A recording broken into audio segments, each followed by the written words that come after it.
Hi friends, welcome back. ఈరోజు ఎపిసోడ్లో double ka meetha చేస్తున్నాను. యాక్చువల్గా ఇంటికి కొంతమంది గెస్ట్ని ఇన్వైట్ చేశాను. సో ఎప్పుడు రొటీన్గా పాయసాలు, ట్రెడిషనల్ స్వీట్స్ కాకుండా కొంచెం డిఫరెంట్గా ట్రై చేద్దామని ఈరోజు డబుల్ కా మీఠా చేస్తున్నాను. ఇది 3 స్టెప్ ప్రాసెస్. ఫస్ట్ స్టెప్లో బ్రెడ్ని డీప్ ఫ్రై చేయాలి. సో కొంతమంది ఆయిల్తో చేస్తారు, కొంతమంది నెయ్యితో చేసుకోవచ్చు. నెయ్యితో చేస్తే బెస్ట్, బట్ సో నా వైఫ్ నెయ్యి తిందో, అందుకే ఆయిల్తో చేస్తున్నాను. తర్వాత సెకండ్ స్టెప్, ఒక గ్లాసు పాలు, ఒక గ్లాసు వాటర్ తీసుకొని కలిపి మరిగించాలి. మరిగిన తర్వాత ఆ పాలల్లో సాఫ్రాన్, నట్స్, ఇలాచీ పౌడర్ వేసి కలిపి తర్వాత డీప్ ఫ్రై చేసిన బ్రెడ్ని వేసి కలపాలన్నమాట. ఇది చాలా సింపుల్ ప్రాసెస్. ఇప్పుడు నేను మీకు చూపిస్తాను. దీనికి కావాల్సిన పదార్థాలు చూద్దాం. 4 స్లైసెస్ బ్రెడ్. గట్టి బ్రెడ్ అయితే బెస్ట్, మరీ సాఫ్ట్ బ్రెడ్ తీసుకోవద్దు. చాప్ చేసి పెట్టుకున్న బాదం, జీడిపప్పు, యాలుకల పౌడర్, 1 కప్పు పాలు మరియు 1 కప్పు నీళ్ళు, 1 కప్పు షుగర్. ఇప్పుడు బ్రెడ్ ఫ్రై చేస్తున్నాం, డీప్ ఫ్రై. సో చిన్న చిన్న ముక్కలు అలా ఫ్రై చేసుకుందాం. ఇలా ఫ్రై చేసుకోవాలి. గోల్డెన్ బ్రౌన్ కలర్ వచ్చిన తర్వాత తీసేయాలి. గోల్డెన్ బ్రౌన్ కలర్ ఫ్రై అయిన తర్వాత తీసేసేయాలి. నేను ఇక్కడ పేపర్ నాప్కిన్ మీద వేసి పెట్టాను, ఆయిల్ అంతా పీల్ చేసుకుంటుందని. బ్రెడ్ ఇలా ఫ్రై చేసి రెడీగా పెట్టుకున్నాం.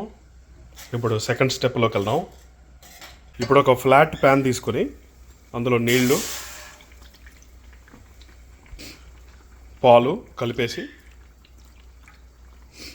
ఇది నీళ్లు పాలు కలిపి బాగా మరగనివ్వాలి. పాలు మరుగుతున్నాయి, ఇంకా మరగాలి. ఇలా మరుగుతున్నాయి, వీటిని ఇలా కలుపుకోవాలి.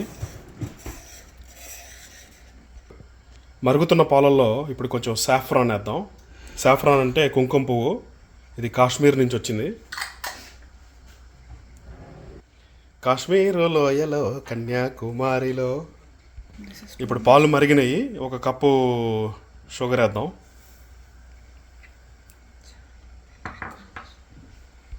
షుగర్ వేసిన తర్వాత పాకంలాగా రెడీ చేసుకోవాలి. దీన్ని బాగా కలపాలి.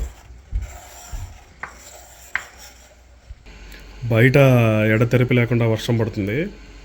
ఇలాంటి సిచ్యువేషన్లో మరి జనరల్గా ఇంట్లో కలుస్తాం ఫ్రెండ్స్, కలిసి ఇలా కొంచెం గెట్ టుగెదర్లు అవి చేస్తుంటాం అన్నమాట. తర్వాత ఇలాచీ పౌడరు, నట్స్, బాదం, చాప్ చేసుకున్న బాదం మరియు చాప్ చేసుకున్న జీడిపప్పు వేసి మళ్ళీ కలపాలి.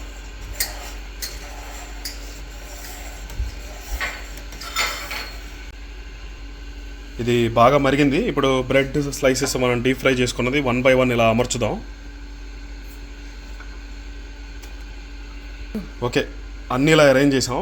కొద్దిసేపు అది పీల్చిన తర్వాత మళ్ళీ దాన్ని ఫ్లిప్ చేద్దాం. ఓకే, ఇవన్నీ ఇలా అరేంజ్ చేసాం. దీన్ని ఫ్లిప్ చేసుకుంటే మన డబుల్ కా మీఠా రెడీ.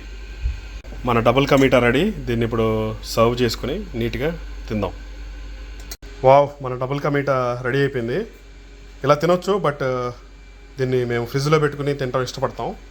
దీన్ని ఒక 1 hour ఫ్రిడ్జ్లో పెట్టుకుని తీసి తిందాం. రెడీ అయింది. ఒక 2 hours ఫ్రిడ్జ్లో పెట్టాను. ఇప్పుడు ఇక టేస్ట్ చేద్దాం. చూస్తానికే అసలు చాలా ఎమ్మీగా ఉంది. ఓకే, ఈ పీస్ ఒకటి ఇలా తీసుకుందాం.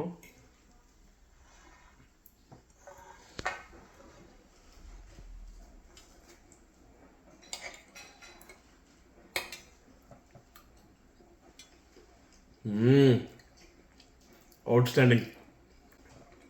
మీరు కూడా ట్రై చేయండి. మీరు కూడా ట్రై చేసి ఎలా వచ్చిందో చెప్పండి నాకు. రాకీ, అక్కడ చూడు, హాయ్ చెప్పు ఫ్రెండ్స్. ఓకే ఫ్రెండ్స్, ఈ ఎపిసోడ్ మీకు నచ్చింది అనుకుంటాను. ట్రై చేయండి మీరు కూడా డబుల్ కా మీఠా. అంతేకాకుండా నా వీడియోని లైక్, షేర్ అండ్ సబ్స్క్రైబ్. మీకు ఇలాంటి వెరైటీ అన్నీ చూపిస్తూ ఉంటాను. Thank you. మళ్ళీ నెక్స్ట్ ఎపిసోడ్లో కలుద్దాం. అంతవరకు బాయ్.